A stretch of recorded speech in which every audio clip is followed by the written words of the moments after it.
रामकृष्ण हरी मंडळी, आज मी गौरी गणपतीच्या नैवेद्यासाठी मस्त मऊ लुसलुशीत तोंडात टाकताच विरघळणारे खमंग असे बेसनाचे मोदक आणि लाडू दोनही तयार केलेत. अवघ्या 20 मिनिटात तयार होतात. 15 ते 20 दिवस उत्तम टिकतात, त्यामुळे मी जास्तीचे बनवलेत. आता मी 1 वाटी पातळ तूप घेतले, साजूक तूप. त्याच्यात पाव वाटी बारीक रवा घेतला आणि 4 सपाट वाट्या बेसन पीठ घेतलेले. मंद गॅसवरती छान एकसारखा हात चालवत खमंग भाजून घ्यायचा आहे. अजिबात रंग बदलायचा नाही आपल्याला. मस्त खमंग सुवास येईपर्यंत आपल्याला भाजायचं आहे. असं मोकळं टेक्स्चर होतं आहे. जवळजवळ 15 मिनटं लागलीत मला. आता ह्या स्टेजला गॅस बंद करायचा आहे. मग अर्धी वाटी दूध टाकायचं आहे. गॅस बंद करून दूध टाकायचं. त्यानंतर छान मिक्स करून घ्यायचं आहे. 3 ते 4 मिनटापर्यंत छान मिक्स केल्यानंतर असं रवा टेक्स्चर असलेलं फुलून आलेलं आपलं हे पीठ तयार होतं.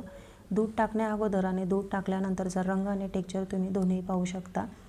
आता याला एका मोठ्या भांड्यामध्ये आपल्याला काढून घ्यायचं आहे. आता गरम असतानाच आपल्याला सगळी प्रोसेस पटपट करायची. पाव चमचा मी वेलची पूड घेतली. आवडीनुसार काजू बदामचे तुकडे घेतलेले आहेत.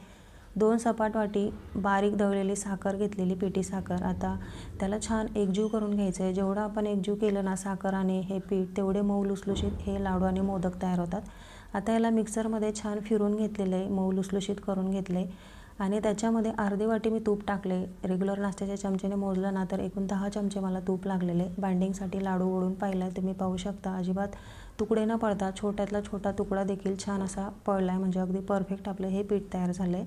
आता साच्याला तुपाचा हात लावून त्याच्यात पिस्त्याचे काप मी सजावटीसाठी टाकलेत आणि छान दाबून मोदक तयार करून घेतले. जवळजवळ 11 मोदक तयार करून 18 ते 19 असे लाडू तयार झालेत. एवढ्या मिश्रणामध्ये फक्त लाडू म्हटले तर 20 ते 22 लाडू आरामात होतात.